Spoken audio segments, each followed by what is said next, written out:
Kelvin, so far what do you think about Coach Patrick? Bagaimana tanggapan Anda tentang pelatih Patrick Kluivert?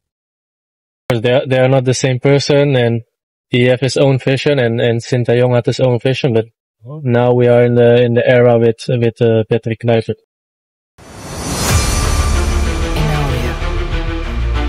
Terima kasih Indonesia atas kepercayaan dan dukungan yang tiada henti kepada saya. Kepercayaan yang telah diberikan kepada saya membuat saya akan selalu berjuang penuh untuk membangun sebuah tim yang bisa bersaing dengan tim macam negara lainnya, mempunyai performa tinggi dan disiplin. Hai semuanya, selamat datang di channel YouTube Garuda IDN. Berikut ini ada kumpulan berita timnas terbaru nih, diantaranya sebagai berikut.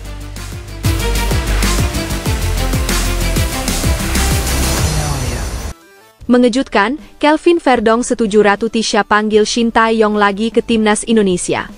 Ternyata fisik pemain makin hari makin menurun akibat dilatih Patrick Kluivert. Terima kasih Ratu Tisha, ternyata memanggil Shin Tae-yong ke timnas adalah langkah yang cerdas.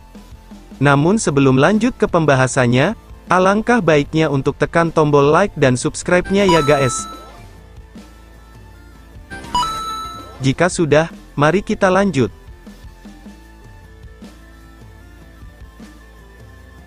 Mengejutkan, Kelvin Verdong setuju Ratu Tisha panggil Shin Tae-yong lagi ke timnas Indonesia.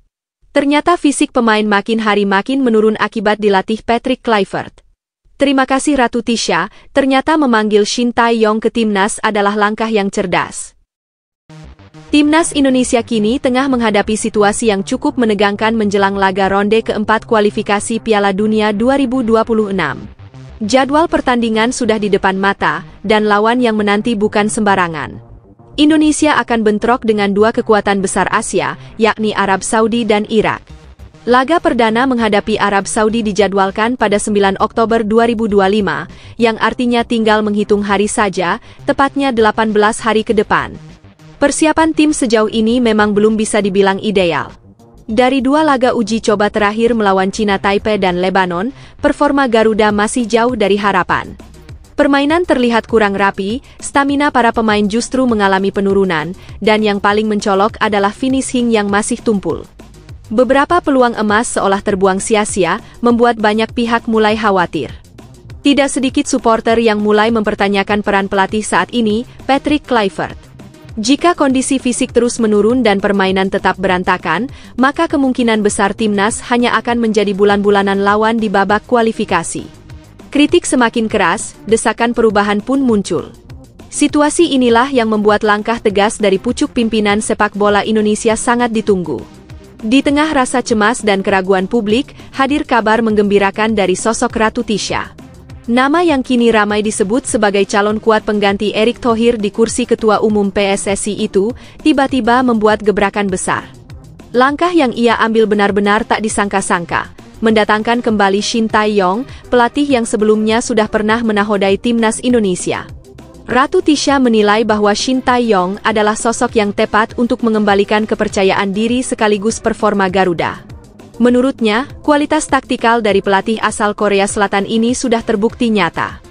Publik tentu masih ingat bagaimana di bawah arahan Shin Tae-yong, timnas Indonesia mampu mencatatkan kemenangan bersejarah atas Arab Saudi dengan skor 2-0 di Stadion Gelora Bung Karno. Momentum itu seakan menjadi bukti sahih bahwa tangan dingin STY bukan sekadar wacana, melainkan hasil kerja nyata. Maka dari itu, keputusan Ratu Tisha mendatangkan kembali Shin Tae-yong dianggap sebagai langkah strategis yang penuh keberanian. Di saat kondisi timnas tengah goyah, kehadiran pelatih yang sudah akrab dengan karakter pemain Indonesia jelas menjadi angin segar yang membangkitkan semangat baru. Tak hanya dari kalangan supporter, dukungan terhadap langkah Ratu Tisha ini juga datang dari para pemain. Salah satunya adalah Kelvin Verdong, bek kiri naturalisasi yang belakangan menjadi andalan lini pertahanan Indonesia. Ia secara terbuka menyatakan bahwa dirinya sangat setuju bila Shin Tae-yong kembali menangani timnas. Menurut Verdong, ada perbedaan mencolok antara era Shin Tae-yong dengan era Patrick Kluivert. Di masa STY, fisik pemain benar-benar terjaga. Mereka bahkan sanggup bermain hingga 120 menit penuh tanpa kehilangan konsentrasi, namun permainan tetap solid dari awal hingga akhir. Di era Shin Tae-yong, kondisi fisik kami sangat bagus. Kami bisa bertarung sampai menit terakhir tapi permainan tetap terkontrol, ujar Verdonk kepada media Belanda. Selain itu, hal lain yang membuat para pemain semakin optimis adalah kehadiran pelatih khusus untuk lini depan. Shin Tae-yong dikenal tak pernah setengah-setengah dalam menyiapkan tim. Ia selalu menghadirkan tenaga ahli, termasuk pelatih striker bernama Yeom Ki-hun, yang juga berasal dari Korea Selatan. Yeom Ki-hun punya spesialisasi unik, mengubah striker biasa menjadi predator house goal. Situasi ini tentu menjawab kelemahan terbesar timnas dalam beberapa bulan terakhir, yakni tumpulnya lini serang. Dengan adanya tangan dingin Yeom Ki-hun, diharapkan finishing para penyerang bisa meningkat drastis. Nama-nama baru seperti Ole Romeni, Mauro Zylstra, dan Miliano Jonathan menjadi sorotan utama. Ketiganya dianggap punya bakat besar, tinggal diasah agar bisa menjadi mesin gol yang menakutkan. Jika benar Yeom Ki-hun mampu memoles mereka, maka lini depan timnas Indonesia akan berubah total. Bukan hanya sekadar mengandalkan keberuntungan, melainkan benar-benar mengandalkan skill individu yang matang dan tajam. Perpaduan antara fisik prima ala STY dan finishing klinis dari hasil polesan Yeom Ki-hun membuat banyak pihak menilai bahwa Garuda bisa tampil berbeda saat menghadapi Arab Saudi maupun Irak nanti. Selain faktor fisik dan lini serang, satu hal lagi yang menjadi alasan kuat mengapa Shin Tae-yong dinilai pantas kembali adalah strategi. Pelatih asal Korea Selatan itu dikenal piawai dalam merancang taktik. Ia tak ragu untuk menyesuaikan formasi dengan karakter pemain yang dimiliki, sesuatu yang jarang terlihat di era Patrick Kluivert. Formasi favorit Shin Tae-yong adalah 3-5-2 atau terkadang 5-3-2. Dua pola tersebut memberi fleksibilitas kepada tim untuk bertahan rapat sekaligus melancarkan serangan balik cepat. Counter attack menjadi senjata andalan yang kerap mengejutkan lawan. Dengan komposisi pemain Indonesia yang punya kecepatan di sektor sayap, strategi ini terbukti lebih efektif daripada bermain menyerang total. Perbandingan hasil juga sudah bicara banyak. Saat menghadapi Australia, Shin Tae-yong mampu meramu strategi bertahan yang disiplin hingga akhirnya Indonesia menahan imbang 0-0. Di sisi lain, Patrick Kluivert dengan gaya total football justru membuka banyak celah. Hasilnya fatal. Timnas Indonesia dibantai 5-1 tanpa perlawanan berarti. Kondisi tersebut semakin memperkuat pandangan bahwa gaya bermain ala STY jauh lebih realistis. Daripada memaksakan tim untuk selalu menyerang tanpa memikirkan kekuatan lawan, STY lebih memilih pendekatan adaptif. Ia melihat kualitas pemain yang ada, lalu menyesuaikan taktik agar tetap kompetitif. Inilah yang membuat publik kembali optimis bahwa kembalinya STY akan membawa angin perubahan nyata. Dengan catatan sejarah, pengalaman internasional, hingga pendekatan taktik yang teruji, rasanya tidak berlebihan jika banyak pihak menilai bahwa Shin Tae-yong adalah sosok paling layak menggantikan Patrick Kluivert. Strategi counter attack miliknya bisa menjadi kunci utama Indonesia untuk menghadapi laga-laga berat di kualifikasi Piala Dunia. Jika semua berjalan sesuai rencana, maka peluang Indonesia untuk menundukkan Arab Saudi maupun Irak terbuka lebar. Dengan fisik yang kembali bugar, finishing yang lebih tajam, dan strategi counter attack yang disiplin, Garuda punya modal besar untuk membuat kejutan. Bahkan Kelvin Verdonk pun mengakui bahwa di tangan Shin Tae-yong, stamina pemain selalu meningkat, sesuatu yang sangat krusial ketika menghadapi tim-tim Timur Tengah yang dikenal lihai memancing emosi lewat drama di lapangan. Daripada bertahan dengan pola total football ala Patrick Kluivert yang hanya membuat tim kebobolan banyak, kehadiran STY jelas memberi harapan baru. Ratu Tisha pun patut diapresiasi karena berani mengambil langkah besar ini. Jika terbukti sukses membawa timnas lolos ke Piala Dunia, maka tidak ada alasan lagi untuk meragukan kepemimpinan Ratu Tisha di PSSI. Publik tentu sepakat bahwa jabatan Ratu Tisha layak diperpanjang, sementara Shin Tae-yong diberikan kesempatan lebih lama untuk membangun fondasi timnas yang kokoh. Semua ini bukan sekadar demi hasil jangka pendek, melainkan demi masa depan sepak bola Indonesia yang lebih gemilang. Setuju kan, guys? Kuota supporter timnas Indonesia dibatasi hanya 8% di Arab Saudi, Erick Thohir langsung angkat bicara. Garuda siap tempur lawan Arab Saudi dan Irak meski persiapan minim bikin geger publik.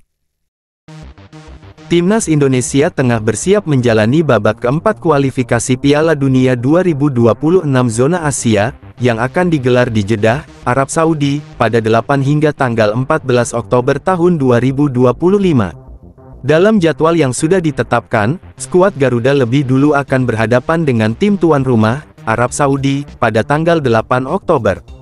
3 hari berselang, giliran Irak yang akan menjadi lawan mereka di Stadion King Abdullah Sports City, sebuah arena megah dengan kapasitas lebih dari 62.000 penonton. Isu yang mencuat belakangan ini adalah pembatasan kuota penonton bagi pendukung Indonesia. Berdasarkan aturan Konfederasi Sepak Bola Asia AFC, tim tamu hanya berhak atas 8% dari total kapasitas stadion. Jika dihitung dari jumlah kursi yang tersedia, supporter Garuda hanya bisa mendapatkan sekitar 4.988 tiket. Kebijakan ini menimbulkan reaksi karena banyak penggemar Indonesia yang berdomisili maupun bekerja di Arab Saudi berharap bisa hadir langsung memberikan dukungan. Ketua Umum PSSI, Erick Thohir, menyoroti kebijakan ini. Ia menilai keterbatasan alokasi tiket bisa merugikan Indonesia. Pasalnya, basis pendukung skuad Merah Putih di Timur Tengah cukup besar. Kehadiran ribuan supporter diyakini mampu memberi suntikan moral dan menambah energi pemain di lapangan. Erick pun menyampaikan bahwa dukungan publik, terutama dari diaspora, sangat penting dalam pertandingan sebesar ini.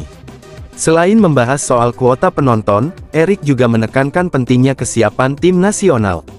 Ia meminta jajaran pelatih dan staf teknis untuk mengantisipasi segala kemungkinan, termasuk skenario terburuk jika persiapan tim tidak berjalan ideal. Direktur Teknik PSSI, Alexander Swiers, bersama tim pelatih diminta melakukan simulasi khusus untuk memastikan Marcelino Ferdinand dan kawan-kawan tetap bisa tampil maksimal, meski dengan keterbatasan waktu latihan bersama.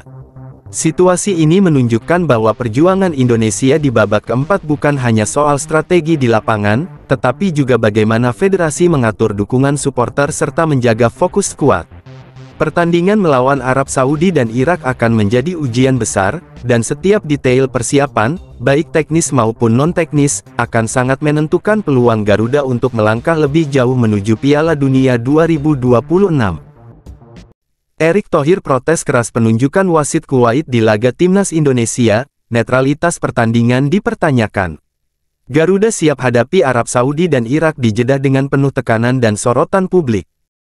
Timnas Indonesia tengah bersiap menghadapi tantangan besar di putaran keempat kualifikasi Piala Dunia 2026 zona Asia. 2 laga penting akan berlangsung di Jeddah pada Oktober mendatang, di mana skuad Garuda akan menghadapi tuan rumah Arab Saudi pada tanggal 8 Oktober lalu bersua Irak 3 hari kemudian. Pertandingan ini tidak hanya menjadi ujian kemampuan teknis di lapangan, tetapi juga memunculkan perdebatan seputar netralitas perangkat pertandingan. Ketua Umum PSSI, Erick Thohir, menyoroti kabar bahwa salah satu wasit yang akan ditunjuk berasal dari Kuwait. Menurutnya, keputusan ini berpotensi menimbulkan masalah karena Kuwait termasuk bagian dari kawasan Timur Tengah, sama halnya dengan tim-tim yang akan bersaing di putaran ini. Indonesia sendiri menjadi satu-satunya wakil Asia yang datang dari luar wilayah tersebut. Sementara 5 negara lain yang masih bertahan adalah Arab Saudi, Irak, Qatar, Oman, dan Uni Emirat Arab. Situasi ini memunculkan kekhawatiran bahwa posisi Indonesia bisa saja kurang diuntungkan. Erick menyampaikan bahwa pihaknya tidak menuduh adanya niat buruk, tetapi lebih pada prinsip keadilan yang harus dijaga. Dalam turnamen sebesar kualifikasi Piala Dunia, netralitas wasit menjadi salah satu faktor kunci. Jika perangkat pertandingan berasal dari wilayah yang sama dengan mayoritas peserta, wajar bila muncul keraguan dari tim yang datang dari luar kawasan. Oleh karena itu, PSSI segera mengambil langkah resmi dengan mengirimkan protes kepada FIFA maupun AFC. Harapan besar disampaikan agar Federasi Sepak Bola Dunia dan Konfederasi Asia mau mempertimbangkan ulang penunjukan tersebut. Erick menegaskan, PSSI tidak meminta perlakuan istimewa, melainkan hanya menginginkan standar fair play ditegakkan. Solusi yang diajukan cukup sederhana, yaitu menunjuk pengadil lapangan dari kawasan netral di luar Timur Tengah. Dengan begitu, pertandingan bisa berjalan lebih transparan, adil, dan terhindar dari prasangka. Kekhawatiran ini cukup beralasan mengingat atmosfer pertandingan di babak keempat akan jauh lebih ketat. Indonesia harus menghadapi dua lawan kuat yang sama-sama berstatus raksasa sepak bola Asia Barat. Dukungan supporter tuan rumah dipastikan sangat besar, ditambah lagi tekanan psikologis yang dialami pemain ketika merasa wasit kurang berpihak pada keadilan. Erik berharap langkah protes yang sudah dilakukan bisa segera direspons, sehingga para pemain Garuda dapat bertanding dengan pikiran yang lebih tenang dan fokus penuh pada permainan. Dengan persiapan yang matang dan dukungan yang maksimal, timnas Indonesia diyakini masih mampu memberikan perlawanan berarti. Namun, agar semua itu terwujud, aspek teknis maupun non-teknis harus sama-sama dijaga. Termasuk soal netralitas perangkat pertandingan, yang bisa menjadi penentu jalannya dua laga krusial di Jeddah nanti. Pascal Struijk dan Jayden Oosterwolde bisa jadi pemain termahal timnas Indonesia. Patrick Kluivert berpeluang dapat kado manis jika lolos Piala Dunia 2026. Duet bek Eropa ini disebut bakal bikin lini pertahanan Garuda mengerikan dan sulit ditembus. Patrick Kluivert jelas punya motivasi berlipat jika berhasil membawa timnas Indonesia melangkah ke Piala Dunia 2026. Bukan hanya karena prestasinya sebagai pelatih akan terangkat ke level yang lebih tinggi, tetapi juga karena peluang kehadiran dua pemain bintang yang nilainya bisa mencatat sejarah baru untuk skuad Garuda, Pascal Struijk dari Leeds United dan Jayden Oosterwolde dari Fenerbahce. Ketertarikan PSSI pada kedua pemain keturunan Indonesia ini bukanlah rumor baru. Bahkan, pada April tahun 2025 lalu, Kluivert sempat terlihat duduk satu tribun dengan Struijk ketika menyaksikan pertandingan Oxford United melawan Leeds United. Saat itu, sang pelatih hadir untuk melihat penampilan oleh Romeni, sedangkan Struijk yang tengah cedera hanya bisa mendukung timnya dari bangku penonton. Sinyal kuat pun muncul, bahwa Struijk berpotensi mempertimbangkan Indonesia, dengan catatan Garuda berhasil mengamankan tiket ke putaran final Piala Dunia. Struijk saat ini menjadi salah satu pilar Leeds United di Premier League 2025/26. Bek bertinggi 190 cm ini selalu dipercaya tampil dalam 4 laga awal musim, bahkan pernah diberi kepercayaan mengenakan ban kapten.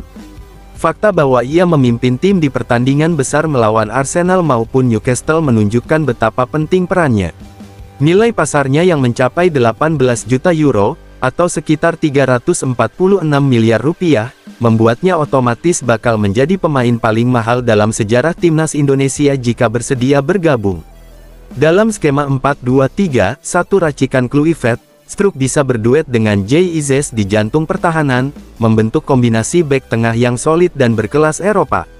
Nama lain yang tak kalah menarik adalah Jayden Oosterwolde. Pemain berusia muda yang kini memperkuat Fenerbahce itu kabarnya sudah dihubungi oleh asisten pelatih Alex Pastor pada Februari tahun 2025 lalu. Dengan harga pasar mencapai 13 juta euro atau sekitar 250 miliar rupiah, Oosterwolde bisa menjadi senjata baru di sektor kiri pertahanan Garuda. Kedekatannya dengan Miss Hilgers, yang sudah lebih dulu memperkuat Indonesia, bisa menjadi pintu masuk yang memudahkan proses adaptasi. Jika kedua pemain ini benar-benar memutuskan bergabung, pertahanan timnas Indonesia akan mengalami lonjakan kualitas yang signifikan. Bayangkan, lini belakang dihuni Izzes, Struijk, dan Oosterwolde, dengan tambahan opsi seperti Kelvin Verdong. Bagi Kluivert, hal ini bukan hanya menambah kekuatan tim, tetapi juga memperkuat keyakinannya untuk bersaing di level tertinggi dunia. Maka, lolos ke Piala Dunia 2026 bisa menjadi kunci yang membuka jalan besar bagi transformasi sepak bola Indonesia. Sain Patinama jadi aktor kemenangan Buriram United di Liga Champions Asia. Sandy Walsh masuk perkuat pertahanan lawan gempuran JDT. Dua bek timnas Indonesia ini langsung jadi sorotan usai tampil gemilang di laga panas Asia Tenggara. Buriram United membuka perjalanan mereka di ajang AFC Champions League Elite 2025/2026 dengan kemenangan penting atas wakil Malaysia, Johor Darul Takzim, JDT. Pertandingan yang berlangsung di Chang Arena, Selasa tanggal 16 September tahun 2025, malam WIB, menjadi panggung bagi dua pemain timnas Indonesia, Sain Patinama dan Sandy Walsh, yang turut berkontribusi dalam hasil positif klub asal Thailand tersebut. Sejak awal laga, atmosfer panas langsung terasa. Baru 30 detik berjalan, JDT sempat mencuri gol melalui sepakan keras Joao Figueiredo. Namun, kegembiraan itu hanya sesaat setelah wasit utama Alireza Fagani, usai berkonsultasi dengan VAR, memutuskan gol dianulir karena sang striker menyentuh bola dengan tangan. Buriram pun mencoba membalas lewat Guilherme Bissoli yang sukses menjebol gawang lawan di menit ke-7. Sayangnya, gol itu juga tidak sah karena ia sudah lebih dulu berada dalam posisi offside. Tekanan terus dilakukan kedua tim hingga akhirnya JDT benar-benar unggul lebih dulu pada menit ke-28. Bola liar hasil sundulan Ignacio Mendes disambar Antonio Glauder dengan tembakan keras yang tak mampu dihentikan kiper tuan rumah. Buriram pun menutup babak pertama dalam kondisi tertinggal 0-1. Memasuki babak kedua, kebangkitan Buriram dimulai. Hanya 5 menit setelah restart, Subhanat Moyanta mencetak gol indah hasil kerjasama dengan Robert Zul. Gol ini langsung membakar semangat Patinama yang sejak babak pertama tampil aktif di sisi kiri. Ia beberapa kali melepas umpan berbahaya, termasuk sebuah crossing matang yang hampir berbuah gol lewat tandukan Zul namun berhasil ditepis kiper JDT, Andoni Zubiaure. Puncak kontribusi Patinama datang ketika ia memotong umpan lawan dan menginisiasi serangan balik cepat. Bola ia teruskan ke Peter Zul, yang kemudian mengirim assist ke Subhanat. Striker asal Thailand itu lantas memberikan umpan silang mendatar ke Robert Zul yang tinggal menyelesaikan dengan sontekan mudah, membuat Buriram berbalik unggul 2-1. Di tengah tekanan JDT yang semakin gencar, pelatih Buriram memutuskan memasukkan Sandy Walsh di menit ke-60 untuk memperkokoh lini pertahanan. Kehadiran bek kanan timnas Indonesia tersebut membuat stabilitas barisan belakang semakin kuat. Meski lawan menciptakan sejumlah peluang berbahaya, penjaga gawang Neil Etheridge tampil gemilang dengan beberapa penyelamatan krusial, memastikan Buriram mengamankan 3 poin pertama mereka di grup. Kemenangan ini bukan hanya penting untuk posisi Buriram di kompetisi elit Asia, tetapi juga memperlihatkan peran signifikan 2 pemain Garuda. Sain Patinama menunjukkan dirinya sebagai motor serangan dari sisi kiri, sementara Sandy Walsh menjadi benteng tambahan yang membuat tim tetap kokoh hingga peluit akhir berbunyi. Buriram United comeback dramatis kalahkan raksasa Malaysia JDT 2-1 di Liga Champions Asia, Stadion Chang Arena bergemuruh. Sandy Walsh dan Sain Patinama langsung jadi sorotan, wasit Indonesia Thorik Alkatiri ikut terlibat di laga panas ini. Buriram United membuka perjalanan mereka di ajang AFC Champions League Elite 2025/2026 dengan langkah meyakinkan. Bermain di kandang sendiri, Chang Arena, Selasa tanggal 16 September tahun 2025, malam, wakil Thailand itu berhasil menundukkan raksasa Malaysia, Johor Darul Takzim, JDT, dengan skor tipis 2-1. Hasil ini menjadi modal penting untuk menjaga peluang bersaing di fase grup kompetisi antar klub tertinggi Asia tersebut. Sejak awal laga, JDT tampil agresif dan mampu memberikan tekanan berarti. Usaha mereka akhirnya berbuah hasil pada menit ke-28 ketika Antonio Christian memanfaatkan situasi di kotak penalti untuk membuka keunggulan. Buriram sempat berada dalam posisi sulit karena lawan terus melancarkan serangan cepat yang membuat lini belakang mereka bekerja ekstra keras. Meski begitu, tuan rumah tetap tenang dan mencoba membangun serangan secara bertahap. Kebangkitan Buriram dimulai pada babak kedua. Hanya 5 menit setelah jeda, Subhanat Moyanta sukses mencetak gol penyama kedudukan lewat sebuah penyelesaian cermat hasil kerjasama apik dengan rekannya. Gol itu menjadi titik balik yang membangkitkan semangat tuan rumah. Dukungan supporter yang memadati stadion semakin menambah motivasi para pemain untuk membalikkan keadaan. Momen penentu datang ketika Robert Zul memanfaatkan celah di lini pertahanan JDT untuk mencetak gol kedua bagi Buriram. Penyelesaian klinisnya memastikan klub asal Thailand berbalik unggul 2-1.